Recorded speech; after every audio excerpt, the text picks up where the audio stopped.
Hello दोस्तों, स्वागत है आप सभी का त्रिपाठी सोशियोलॉजी चैनल में। तो मैंने आप लोग को बोला था अभी इसके पहले मेरा जो वीडियो था उसमें ये सारी चीज़ें मैंने बताया और मैं ये बोली हूँ कि अभी तुरंत मैं वीडियो आप लोग को अपलोड करूँगी। फिर इसमें हम टाइप्स ऑफ इंटरव्यू के विषय में बात करेंगे। तो समय ना गवाते हुए हम लोग शुरू करते हैं वीडियो को। तो हम देखते हैं कि इंटरव्यू के प्रकार क्या क्या हैं।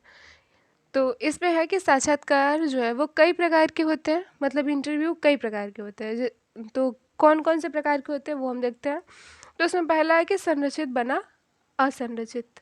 इसमें होता है कि जैसे असंरचित में होता है कि साक्षात्कार जो है वो प्रश्नों की शब्दावली में कोई विशिष्टताएं नहीं होती है और न ही प्रश्नों के क्रम में साक्षात्कारकर्ता को जब और प्रश्नों की आवश्यकता होती है वह उसे स्वयं बना लेते हैं। मतलब इसमें कोई जो क्वेश्चन होते हैं वो मतलब पहले से इतना नहीं होता है कि यही चीज़ें, वो कुछ भी पूछ सकता है, मतलब व्यक्तिगत रूप से वो कुछ भी आपसे पूछ सकता है जिसका आंसर आपके पास हो, तो वो उसे स्वयं बना लेते हैं।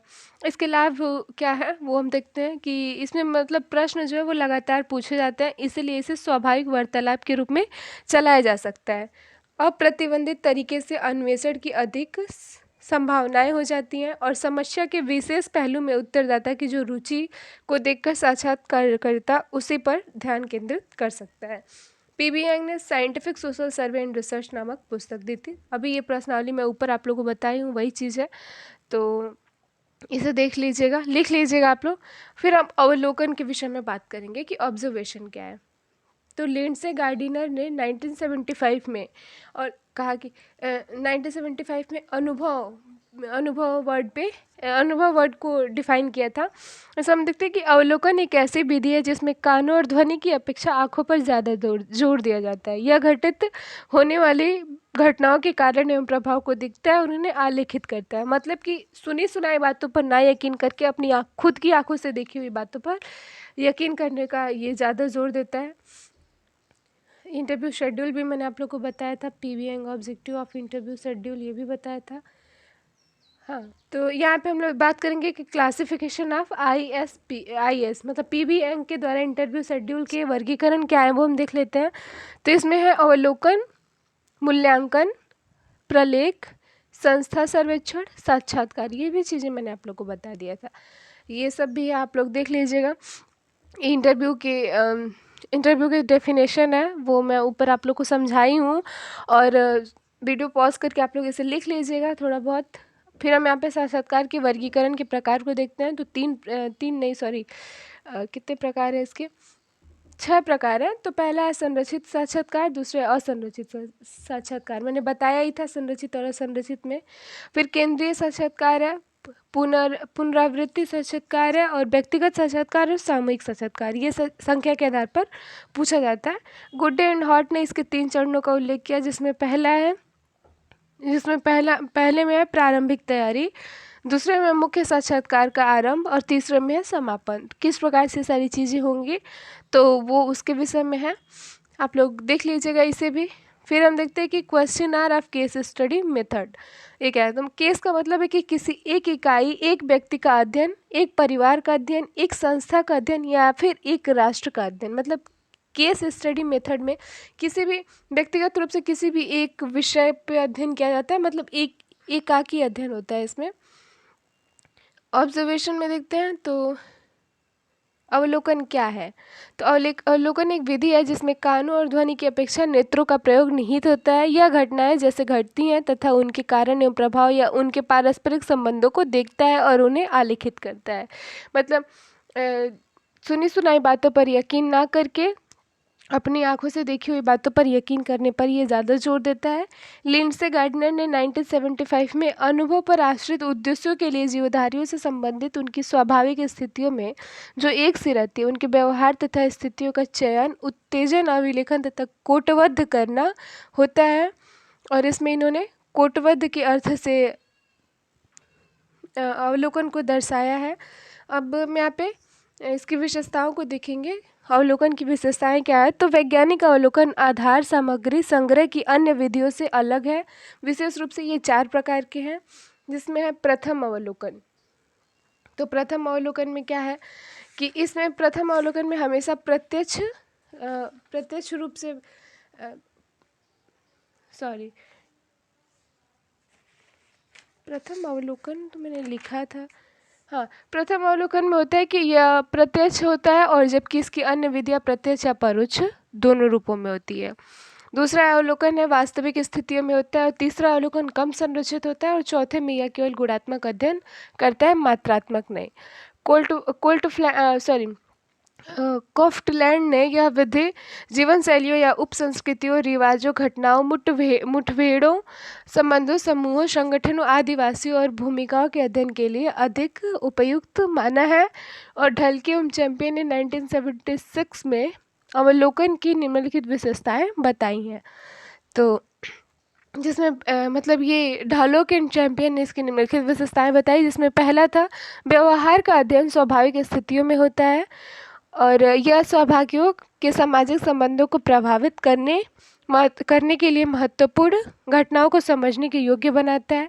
यह स्वयं अवलोकित व्यक्तियों के दृष्टिकोण की वास्तविक का निर्धारण करता है, और यह एक अध्ययन की आधार सामग्री की अन्य अध्ययनों की आधार सामग्री के तुलना के द्वारा सामाजिक जीवन में पुनरावृत्तियों एवं अनियमितताओं की पहचान करती है। अवलोकन का अर्थ क्या है? पीबी यंग ने बताया कि अवलोकन आँखों के द्वारा स्वाभाविक घटनाओं का उनके घटित होते एक व्यवस्थित एवं सुविचारित अध्ययन है। इस परिभाषा से स्पष्ट होता है। पीबी यंग ने 1960 में अवलोकन का डेफिनेशन दिया था। फिर सी मेजर ने 1980 में दिया कि इन्होंने कहा कि अवलोकन कानों व वाणी की अपेक्षा आँखों का उपयोग होता है। इस विधि में शोधकर्ता कहीं सुनी बातों पर विश्वास न कर घटनाओं को स्वयं देखने और समझने का प्रयत्न करते हैं। उसके बाद हम अकॉर्डिंग टू कॉन्सेप्ट डिक्शनरी के ऑक्सफोर्ड कॉन्सेप्ट डिक्शनरी के विषय में बात करेंगे कि इसमें घटनाएं जो है वो कार्य कारण अथवा पारस्परिक संबंधों के विषय में जिस रूप से उपस्थित होती है उसका यथार्थ निरीक्षण एवं अवलोकन होता है। तो मतलब ये सारी चीज़ें आप लोग देख लीजिए। इम्पोर्टेंस ऑफ ऑब्जर्वेशन मेथड्स क्या क्या है, मोजर के अनुसार उन्होंने कितने वैकल्पिक अध्ययन दिए थे। अवलोकन की विधियों प्रकार कितने हैं? तो 3 प्रकार हैं, नियंत्रित, सामूहिक और अनियंत्रित। अनियंत्रित में सहभागी है, असहभागी और अर्ध सहभागी है। नियंत्रित में ये सारी चीज़ें हैं। सामूहिक का डेफिनेशन यहाँ पे नहीं है, मैंने दिया है। फिर हम यहाँ पे देखते हैं कि सोशियोलॉजिकल रिसर्च जो है, philosophy and methods sociological research, H L. Mannheim एवं बी.एम. सिमोन ने इस पुस्तक को दिया था। इम्पोर्टेंट है वो भी।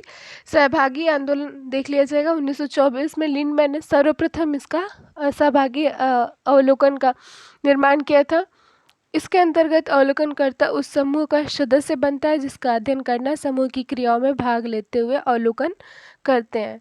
हिपोथेसिस क्या है? प्राकल्पना है। तो थियोडोरसन ने प्राकल्पना को कुछ तथ्यों के बीच के संबंध में दावे के साथ किया हुआ एक प्रयोगार्थ कथन माना है। और कैरलिंगर ने प्राकल्पना अनुमान से कहा गया कथन है जो कि 2 या 2 से अधिक चरों के बीच संबंध को बताता है। ब्लैक और चैंपियन ने किसी वस्तु के विषय में प्रयोगार्थी कथन जिसकी वैधता आमतौर पर अज्ञात हो उसको बताया है। प्राकल्पनाओं के कुछ उदाहरण निम्नानुसार आप लोग इसे देख लीजिएगा। फिर हम नेचर ऑफ हिपोथेसिस मतलब प्राकल्पनाओं की प्रकृति के विषय में बात करेंगे। तो हम देखते हैं कि यह एक तर्क संगत प्राकल्पना में निम्नलिखित मापदंड होने चाहिए, जिसमें पहला यह सार्थक समाजशास्त्री तथ्यों को सटीक रूप से प्रदर्शित करता है। यह विज्ञान के अन्य अध्ययन क्षेत्रों में स्वीकृत सार्थक विवरणों के विपरीत नहीं करता है। और तीसरा है इसे अन्य अनुसंधानकर्ता के अनुभव पर विचार करना चाहिए। जो प्राकल्पना है वो एक प्रस्थापना है जिसका अनुभव आधार पर परीक्षण किया जाता है। जैसे कि गैर नौकरी पेशा स्त्रियों की सामाजिक परिस्थिति, नौकरी पेशा स्त्रियों में निम्न होती है, अनुभव के आधार पर परीक्षण की जा सकती है। और यहाँ की स्त्री नौकरी पेशा होना और सामाजिक परिस्थिति 2 चर हैं जिसको मापा जाता है। बेली कैनाथ ने क्या कहा था? यह सदरलैंड ने क्या चीज़ें कही थी उसके विषय में। फिर यहाँ पे अनुसंधान अविकल्प है, तो उसे भी आप लोग देख लीजिएगा। अनुसंधान अविकल्प के विषय में अकॉर्डिंग टू पी.वी. यंग इन्होंने scientific social survey and research नामक पुस्तक दिया था। और इन्होंने कहा कि किसी अनुसंधान को बनाए रखने के लिए शोध एक तार्किक योजना है। R.L. कॉफ ने डिज़ाइन ऑफ सोशल रिसर्च पुस्तक दिया था। इसमें इन्होंने डिज़ाइन को कहा कि वह एक ऐसी प्रक्रिया है जिसके माध्यम से हम स्थिति उत्पन्न होने के पहले ही निर्णय लेते हैं। सैलेटाइज और सेंटीज ने कहा कि अनुसंधान विकल्प आंकड़े एकत्रित करने और उन्हें विश्लेषित करने की दशाओं का एक ऐसा प्रबंध है जिसका लक्ष्य न्यूनतम व्यय में अनुसंधान के उद्देश्य को प्राप्त करना होता है। अनुसंधान के लिए 4 व्यापक श्रेणियों में बांटा गया। ये भी चीज़ यहाँ पे लिखती है, जिसमें पहला था कि किसी परिघटना से परिचय स्थापित करना अथवा परिघटना के संदर्भ में नवीन अंतर्दृश्य को विकसित करना, किसी व्यक्ति, परिस्थिति अथवा समूह के अभिलक्षणों का यथार्थ चित्रण करना, बारंबारता का निर्धारण अथवा किसी घटना की दूसरी घटना से संबंधी आवृत्ति का निर्धारण करना, 2 या 2 से अधिक चरों के मध्य कारण कार्य संबंधों की को व्यक्त करने वाली उपकल्पना का परीक्षण करना।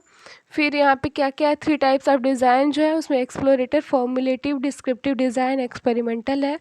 एक्सप्लोरेटर में लेक्चरल है और ऑब्जर्वेशन है जिसमें अंतर्दृष्टि की प्रेरित करने वाली विश्लेषण है। जेस मिल ने द सिस्टम ऑफ लॉजिक नामक पुस्तक देखा था और 6 प्रकार ये इसमें है, तो उसे भी लिख दिया मैंने। यहाँ पे प्रयोगात्मक अविकल्प क्या क्या है और किस किस तरह से वो चीज़ है, प्रयोग क्या है, एक्सपेरिमेंटल, वो भी यहाँ पे लिखा हुआ है।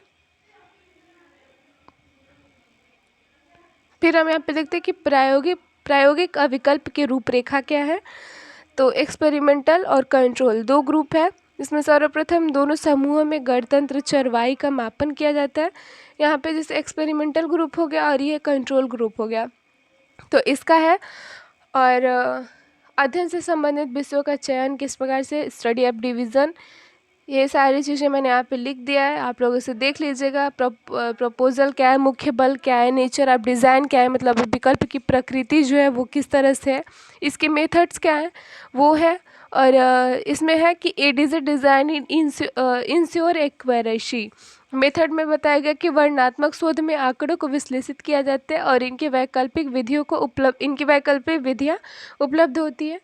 तो ये सारी चीज़ें हो गई जिसमें मैंने आप लोग को फर्स्ट यूनिट का लॉजिक ऑफ सोशल साइंस, दूसरा concept of foundation of research, तीसरा रिसर्च डिज़ाइन, ये सारी चीज़ें मैंने आप लोग को बता दिया। चौथे पेपर का ज़्यादा से ज़्यादा मैंने आप लोग को बताया, 5वें का भी कुछ कुछ, तो जो चीज़ें इंपॉर्टेंट थी वो सब मैंने देख के थोड़ा बहुत इस वीडियो में और इसके पहले वाले वीडियो, दोनों वीडियो में मैंने बता दिया है।